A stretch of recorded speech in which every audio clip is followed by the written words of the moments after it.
सृष्टि का ना ही अंत है ना ही आरंभ। तो समय कैसे तय होता है और फिर सृष्टि का एनर्जी कहाँ से आता है?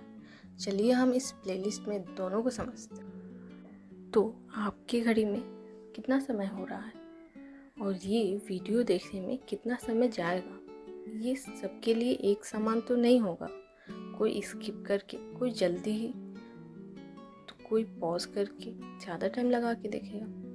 तो समय सराउंडिंग पर डिपेंड करता है। जैसे कि एक शरीर की कोशिका में जो काम हो रहा है उसके लिए तो वो चिरकाल का समय हो सकता है, पर क्या वो हमारे रिस्पेक्ट में उस समय का कोई खास वैल्यू है?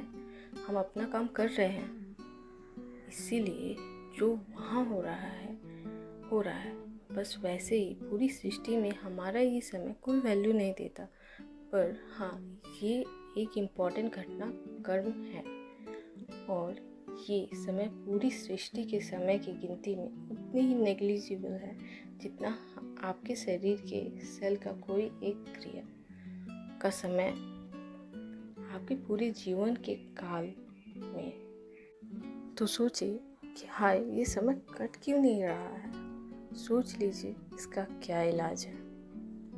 टाइम एंड एनर्जी समझने वाली बात तब है जब आप किसी सही काम पर लगे हो।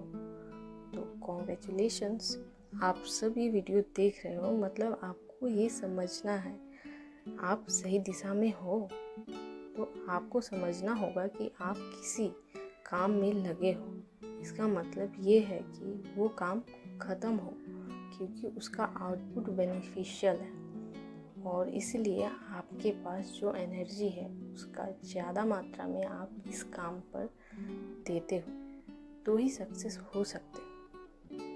तो आपके अंदर कभी घर वापसी का सोच आया होगा, जिस वजह से आप टाइम एंड एनर्जी को लेकर सोच पा रहे हैं, वरना टाइम एंड एनर्जी जैसी कोई चीज़ नहीं है। ये सिर्फ यही माया में ही है।